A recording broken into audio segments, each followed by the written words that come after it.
Hello and welcome back, and that is right. Today I want to talk about the fantastically niche subject again of mobile routers, and today I want to review a new one. But before we go any further, what is the big deal with mobile routers, right? Let's face it, we've all got routers. Let's face it, it's 2022 at the time of recording. Everyone's got a bloody router, home or business. If you're in a hotel, if you're in an office space, coffee shop, you name it, even bus stops now, a lot of them have a router or some kind of internet connection going into them. Now, what is the deal with SIM routers, otherwise known as LTE routers or mobile routers?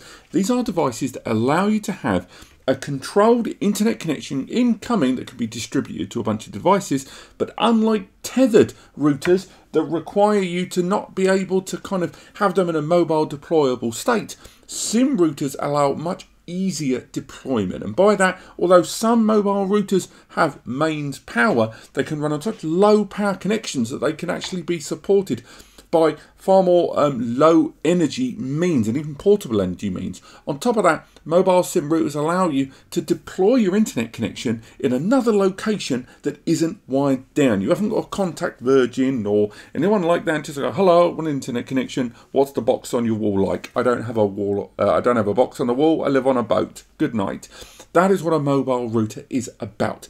It's about easy to deploy, easy to access, and incredibly flexible internet connectivity. However, mobile routers have something of an issue behind them, and why they will always, if for most users at least, always lag behind traditional static routers like the one from your ISP. Now, the first big downside is mobile routers are generally quite low powered. They're either designed to run on battery packs like this, the M1 from Netgear, you know, reasonable enough for running Wi-Fi 5 or Wi-Fi 6, but it has to run on power, so it has to be really, really efficient. Or you get mobile routers like this one, the MR2600 from TP-Link. I've used this for a while, and this one, again, quite low cost. It's like 70 nickel or whatever, but again, very low internal bandwidth, very low kind of exchange switch management internally, and again, designed to be very efficient and not tremendously flexible. Then you've got things like the D-Link, which again, 5G router it is, and it's quite big, good coverage, but again, mobile routers you do find generally have very poor external coverage. This one's better than most, but still not really on board with big multi-antenna routers like the one behind me, because they have to provision antenna for both the internal network and the external cellular coverage, and that's a lot going on in terms of antenna, in terms of general frequency usage, and overall the whole system has to be designed to be more efficient, energy efficient, and long-term running, as well as being capable on the software department as well. Which brings me, after this long intro, to this, the Teltonika, and this is the RUTX50. This might be hands down the best mobile router I have ever seen, and it might even be the best I'm ever going to see, because I've reviewed a lot of mobile routers on the channel before, and this one, although arguably by far the most expensive I've ever seen, at the same time is hands down the most capable. Indeed, there's only one feature this thing doesn't have that I've seen on other routers, which I'll get onto later on. But in every other regard, this thing is insane, okay? So, first and foremost, let's get it out the way, the price. This knocks around for about 600 nickel, which is a lot. When you think about how much a router costs, in most cases, most prosumer routers at the hardware capability of this that are not mobile routers, and again, we'll go into a little bit more detail about what that means later on, at this hardware level are normally around 250 to 300. There's some mobile Wi-Fi 6 ones that get a bit higher to 500 to 600 nickel, but they are linked to cellular plans like the Netgear ones I mentioned earlier on. But this one arriving at £600, and indeed its design, which you're going to see in a moment, is exactly why this is far more about business. But I will say again that this is still, to date, at least in the hardware specs, because later in the video we'll go for the software and see what we think then, the hardware capabilities and specifications of this put it leagues ahead of all of the other routers that I just showed you there. So again, why does it come in such a bloody big box? Well, first and foremost, because there's a lot in there. So this is what the router looks like in its base form, and that is one chunky monkey, isn't it? This is an industrially built router. Now, when I'm talking industry with a router like this one, I'm saying this is going to be deployed in some pretty harsh environments. This is going to be designed, again, possibly for long ship journeys, kind of fluctuating temperature scenarios. I think it's IP30 rated on this, so again, it's not completely waterproof, completely dustproof like an IP60 or 68, but it's still a high IP rating for it there. Now, in terms of its design, as I say, this isn't something you're just going to be deploying from a bedroom. Again, the price tag would imply that. But this is going to give you an unparalleled level of bandwidth. To put it into perspective, if we have a look at the design actually first, on one side we can see the following. We have got our power connector there. We have got 2 SIM slots. And again, I'll show you what the SIM card slot looks like in just a moment. We also have 5 gigabit LAN ports there. One of them is a WAN, the rest of them are LAN, but that WAN one is a dual LAN or WAN as needed. And also port 1 provides passive PoE as well outwards. Everything is LED covered there. It is a spectacularly functional arrangement there. Now, if we grab ourselves a pin there, put that in there, we're able to see that our SIM slots are heavy duty there. That's because the system arrives with the standard nano adapters there for micro or large scale SIM card slots inside for this device. But again, being able to run 2 SIM connections simultaneously and a WAN connection, and unsurprisingly, this system has double auto failover as well. You can have up to 3 connections going into this.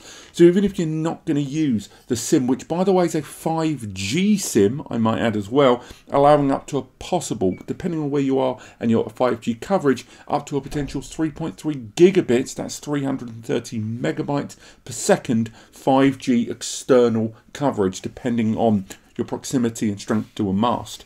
Now, those SIM card slots there, once again, as mentioned, support 5G, but you've also got all 3 of those going in, which means even if you do have a wired internet connection, but you want your failover connection, your cellular failover connection to be heavy duty, this will have you covered. Why is that? Because of the ludicrous number of antennas. As I showed you all of those routers earlier on, this has 2 external antennae which are used for the cellular coverage, the SIM coverage. The internal networks are using tiny inbuilt antennas. Same goes for the TP-Link, exactly the same principle. The Netgear has got 2 antennas inside there designed for the cellular coverage and 2 inside for the network, the local coverage. This, on the other hand, this has a cat cable for the Ethernet connection if you choose. It has 2 antennas there for our Wi-Fi coverage there at the bottom. So that's your internal coverage, long distance as well. Then you've got 4 antennae for your external coverage. So all of those going into those top ports there. And finally, you've got an additional plug in there for a GPS coverage as well. So if you're using this device in a mobile scenario and you want to take advantage of GPRS coverage or geolocational coverage, and again, mobile, home, ship, boat, whatever, this has a specific antenna dedicated to that with a long cable and adhesive attached to it. Now the antennas themselves are pretty highfalutin. They're 2R antennae. Again, all going straight in. And of course, during our software coverage, we will be testing a 5G SIM on this device and with all of the antennae connected to it there. So again, it's a 5G dual SIM router. On top of that, with the coverage as well, it arrives with an external 18 watt PSU, which is pretty standard for the scale, I would say. And again, if you were running this with your existing internet connection in-house, the result is going to be that you are going to have a significant amount of coverage there, both internally and externally for your network, and also that failover there as well. So we get that up there. So we've got all of our external antennae. That's for our 5G connection. We've also got our internal network connection. Again, I'm just going to attach those there at the bottom, nice and easy. I probably could have done that a little tighter there at the top. When it comes to the internal hardware of this router, this dual band router, so again 5 GHz supported as well, it arrives with a quad-core ARM processor at 717 MHz and a 1/4 of a gig of memory, not dissimilar to the recently released Synology router, or soon to be released WiFiAX there. Again, the security, it supports WPA3 encryption there, and security as well on an encrypted transmission on this device, so we get that there. So we've got our 2 antennae there for our local area network and our 4 antenna for our cellular coverage when we set the device up. On top of that, it can support up to 150 network devices there. There's also mesh support. When it comes to the software side of things, it's based on OpenWRT architecture there, so it's a very fluid dynamic software, and we will be going through that in a bit. It also arrives with support and access to a range of software development kit development tools to allow you to change your own tools and applications and containers towards its utilization. You won't be surprised a lot of its network capabilities alongside things like VLAN. You've got support of firewall configuration, port forwarding, DDoS protection, jumbo frame packet protection, multiple access protocol and priority and quality of service protocol, support of numerous VPNs like OpenVPN, WireGuard, Zero Tier, that sort of thing.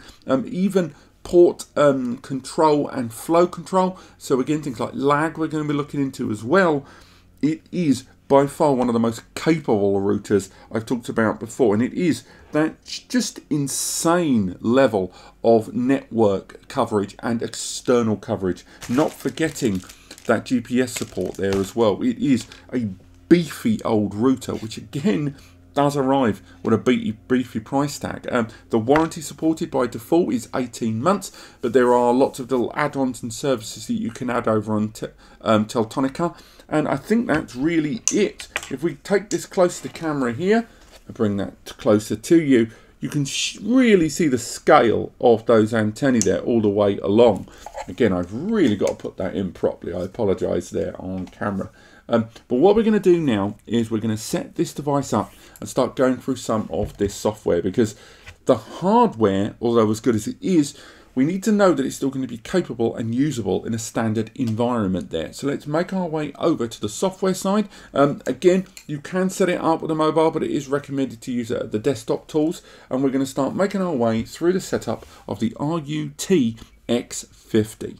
Okay, so we've made our way via our web browser into the initial interface of the device. The admin and password I've already set up during my first time setup there. We're logged in on standard 192.168.1.1 and we can log straight in there. Now, when it comes to the user interface, I've got to say that graphically it is the tiniest bit lacking. If you are looking for a far more visual user interface there, in terms of more graphical stuff and charts and bars and stuff like that, you're not really going to get that here. You can produce reports and lots of analytical information, but short of some of the traffic reports that sort of talk about some of that data, and this being a little bit more graphical user interfacey, for the most part it's quite heavy text based.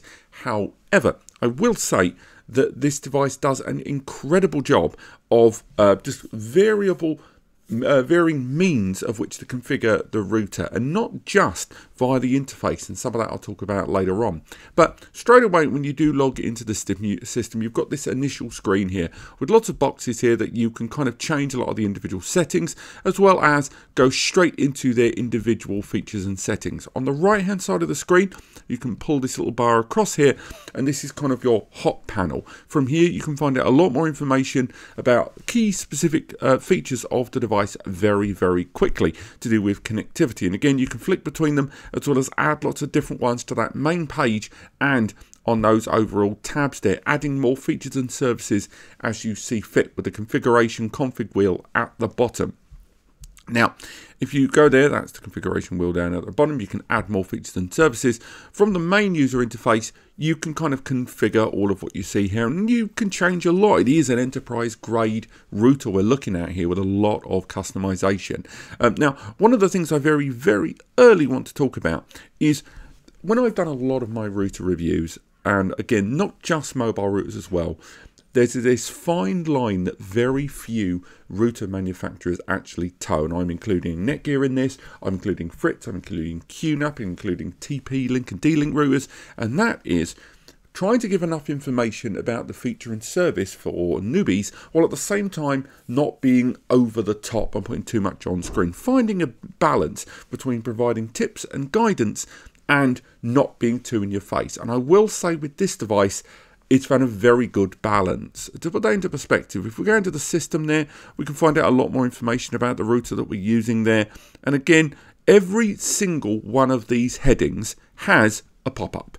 Every single one of them. So regardless of which one you go on, it will describe what you're doing. Now, of course, you know what the term device means, but what you can go when you dig a lot deeper into this system and you deal with some fairly complex features and services, such as going into the firewall, for example, some of these will be invaluable because they give you real information about a lot of most of the things that you're going to be configuring on the RUTX. Going back to the status there though, we can have a look, for example, at the system configuration. We are running this device on advanced mode. Anytime you can flick it into basic if you choose. I'm going through advanced mode right now so we can cover all of the features this router allows you to configure via the interface there. You've even got real-time information about that CPU and memory utilization of the device. If we go into the system menu there, again, lots of information there. We can find out more about the individual features and services and what we're running, the different bands, if we're using a mobile internet connection, if we're using a standard WAN or LAN connection there, and the connected devices all being listed there. And we can add these to individual users later on, something I'll show you. On top of that, we can, configure a lot of the network routes and the dynamic routes if you want to go static or you want dynamic. And again, there's just a lot of configurations and services that are presented to you very, very easily. Again, with plenty of information about all of these. If you go into these individual settings, most of which, of course, are disabled by default, you can see a lot of featured services there on this device, and we will go through a number of key and also device specific ones of these later on there. So for example, the RMS, their management portal, you can configure that quite easily there and change a lot of those different features and settings very easily. Again, with all of those pop-ups giving you plenty of information if you do sign up to that additional service there. When it comes to VPNs, again, you can configure a third-party VPN if you've got the general information and just add a new configuration, or you can use a number of the pre-configured ones here for different VPN and targeted gateway supported services that you can all add in there. As long as you've got your login and your authentication key, you're pretty much up and running.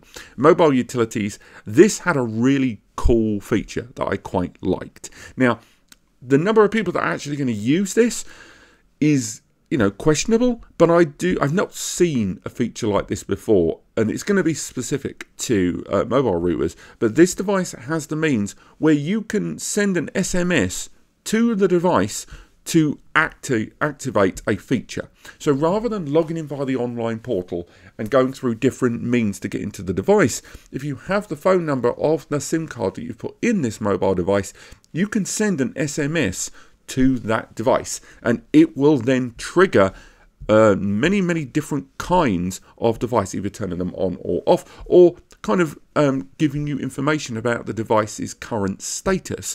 And all of that being conducted via SMS. You will need to add authentication, and you can configure these in a number of ways to change different information you get back, to change the authentication of different features and services in case you want to lower the authentication of things like check the network status or the internet connection or a speed test. But still, that's a really nice feature to have on a mobile SIM router, especially if you're only using this device for failover support with an existing wired WAN connection in your business.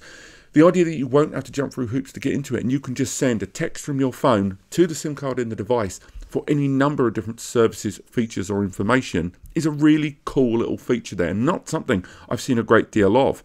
Obviously, you've got the usual features of being able to activate and use the SIM that's inside the system very, very easily, and again via the user interface, and that goes to sending SMSs and more if you enable it. Then you've got port control, where you can choose whether you want to mirror ports or group them together in virtual LANs. There's a tremendous number of network services here open to us, all of which are all listed on the left, some of which obviously break out into their own subcategories as well. So again, plenty of stuff to play with there, plenty of connected service support there, and if you've got reports that you want to have generated, if you want to have information, you can go to the logs, which are based inside the status manager there. You can find out more about those, or you can come up with kind of pre-designated responses and pre-designated terms and responses to some of those features when they're activated. Now we have a USB tool, so what I'm going to do is quickly connect to the router a USB drive and have a little look at what some of these features and services do. Okay, so as soon as we've connected our USB device, it has appeared in less than 10 seconds, and we've got the drive listed there. It's got the capacity, available use, and now we can have a look at just what we can do with a USB device here. Now, you are able to do, they call it synchronous write, and again, I didn't even know what that was, and there was a pop-up for us there letting us know that it kind of, the data being moved back and forth, how much of it lives within the system's own cache in that time of what gets flushed. You've obviously got the means to connect printers and the like.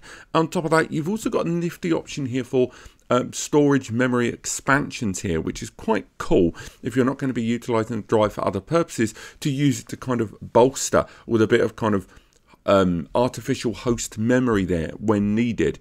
Again, I've already created a network share, a Samba network share, very, very quickly and easily there on that interface. And again, you can assign users, create individual users for this very purpose, or assign existing users as needed there. Next up, you've got hotspots. Yes, I know that sounds really, really weird when we're talking about a router, which in itself is its own access point for the internet connectivity in that sim. But this allows you to create sub connections that are individually based for individual users if you choose. And these little pocket hotspots, kind of like guest networks with a lot more control if you choose. I've already got one put on there, and you can create more, as well as assigning users back and forth to those and creating its own distinctive landing page. So again, if you want to create an internet connection where they have to go into a login interface with different logos and different visual designs, as well as different security protocols, all of those configuration options can be made there. And again, you can go ahead and configure it in quite a few different ways with your own company logo,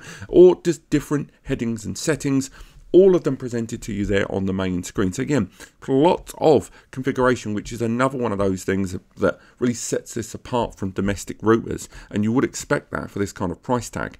And again, different users have different access protocols. You can set priority and quality of service protocol if you choose, and there's even the idea of creating secondary hotspots there using different available frequency bands on the system. And again, all of these can be configured in a different way, and there's lots of different ways in which you can change and really spec up the internet connection, which is something I've never seen available on a mobile router, frankly, because mobile routers have always had something of a reputation of being a bit low rent in terms of the software department, and you really do get a nice businessy vibe from this. So whether you're going to use it as a failover system or not, there's a lot you can be getting on with. Now, I will say the site blocking rules on this still aren't quite as good as the Synology over there with their safe access routine. It's a little bit more manual than some would like, and although you can upload existing kind of prohibited lists if you choose very quickly at the touch of a button,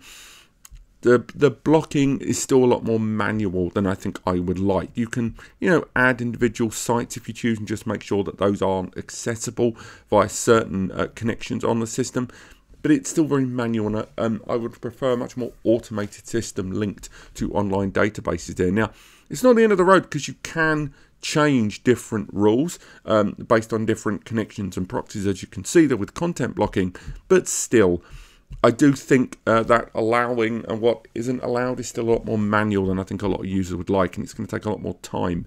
So it would be nicer if it kind of presented some preset, like even just some standard CSVs or just breakdowns of different sites that it can automatically add to the block list, or integrate Google Safe Search as by default. Now, again, there's lots of other configuration options built into the bottom here that, again, I could go on for a while going through all of these different configuration settings, which again, for a mobile router, is pretty darn impressive what you've got on offer there.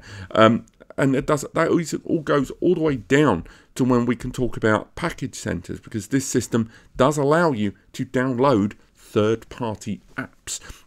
And these are largely kind of container based, but it does mean that you can add all of these pre-configured things to your router in order to make the most out of it. And not a lot of routers, frankly, have an app center. I'm not, call it an app center, might be overselling it a little bit. Stuff like changing some of those landing themes there. You can go ahead, so say we wanted to change and add this landing theme here.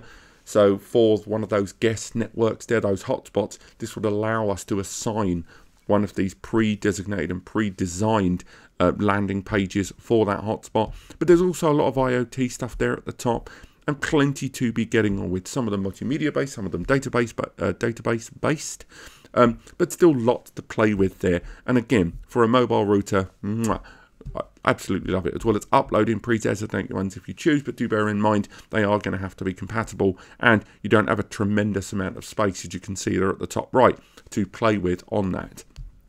Now, next, let's talk about system configuration, how you're going to be configuring and dealing with the system over time. We've already talked about that you can make your way in via the graphical user interface here in the web browser, and of course you can push commands over something as simple as SMS if you choose to, but there's still a lot more configuration you can do here on the left hand side. The setup wizard for the device was very, very straightforward. Again, you can configure it to advanced or easy mode if you choose, but there's configuration there very early doors to kind of hold your hand through the configuration of this mobile router, as well as taking care of things like roaming and stuff like that. There's also a lot of options in that setup wizard towards encryption and security as well.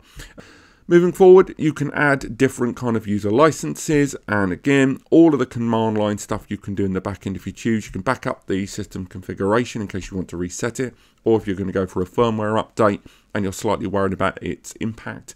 Newer firmware updates, people don't like change, do they? And there's, pretty much all of the things that I would expect, as well as the ability to create individual new users and assign them varying levels of access privilege to the device. Now, talking of access privilege, we can talk a little bit there about the network stuff, because the configuration on this is pretty darn good, notwithstanding the ability to add all of those different services that we've talked about there on the side. But when it comes to configuring the device itself, you can assign a very intelligent failover system on this quite easily. So if we go into the wireless mode here, we can see that I'm running that 5 GHz network. I deactivated the 2.4 GHz network because I'm not going to need it in this office right now. But the level of control and configuration you have here is pretty darn impressive. The amount of configuration you can do to that SIM connection, as well as see if you can piggyback or at least check for other connections, is pretty good. On top of that, you've got the ability to change a lot of the security privileges on that device. You can choose a lot of filters, whether you want to isolate certain devices, isolate certain connections as well, all of it being built in to that interface there, which again, I stress, a mobile router is giving you all these settings here. Again, multi-AP will allow you to assign those combined multi-networks there. And again, I haven't had much of a chance to play with that yet. But again, we can highlight anything and it will allow us to find out a great deal more. So I think it's running a very good line between providing enough information for you to know what you're doing, but not too much to keep things too chewable and easy, and therefore getting in the way of more, technologically versed people who don't want that kind of static in between them and what they're doing. Now, as you can see, we've assigned load balancing routine here with the wired and mobile connections there. So you can choose whether you want, for example, the WAN connection there to be assigned to a failover point, and again, you can configure that in a number of different ways, how you want it to happen, when it happens, and ultimately what is the threshold for the failover, as well as creating rules in order for when things happened and the policies for failover. So a great deal of configuration and what you would expect really for an industrial router overall. Firewall settings there, very distinct, very detailed, and again, lots of rules that you can change for your firewall for different interceptions and stopping and blocking as needed. Again, rules for port forwarding, fairly self-explanatory what you can do with those there. And again, setting up traffic rules, this comes down to that quality of service, comes down to priority of service as well. And it can be command-based, obviously, as we saw earlier on with the command line, but you can change a lot of these things directly from the interface, and all the time with plenty of kind of configuration options presented to you. I know I keep repeating that word, but also just the sheer ease at which we're flicking through these menus. When you compare this to something like a Netgear router, where the software unfortunately still feels a little bit early 2000s, this is a great deal more functional, but at the same time more understandable. It could stand to be a little bit more graphical for some, but it's still not too shabby. I'm not sure I like when I'm flicking down these options when there's the jump. I think that's a little bit kind of jarring, but not too bad. And obviously you've got that virtual LAN connection there to create those sub networks as you see fit. So plenty of configuration, plenty of customization options there, and certainly for a mobile router, a terrific range of customization options and that GUI overall. But this has been my review of this device. We'll come back to it there, the RUTX50. It is a banger of a mobile router. It is frighteningly expensive, it has to be said. Home users are not going to be into this, but for businesses that are moving away from traditional LAN connection, wired in-building connections, and are moving towards mobile connections, as well as those that were already on a mobile working platform, it is very hard to find fault with this router versus any of the alternatives out there. It is giving you a prosumer enterprise grade router experience on a mobile router level, something that's just really hard to come by. It's not perfect. I wish it was a little bit more graphical in the interface there. I do wish it had Wi-Fi 6 support, of course, but it is at least a 5G router, and with those multi-antennas and support of MIMO, as well as the dual band architecture, there's lots of ways and means to get the most out of this in terms of network connectivity, and a tremendous amount of configuration there built in. Thank you so much for watching. There should be a written review on this device coming through very, very soon. Should be linked in the description. Check that out. If you want to learn more, use the links over to NAS Compares, the blog, and the free advice section, and ask NAS Compares for help from the NAS community. If you are wondering about where to get this, there should be a link in the description to the product, as well as other articles on the subject of routers. But apart from that, don't forget to subscribe if you want to learn more about routers and networking in general, and I'll see you next time.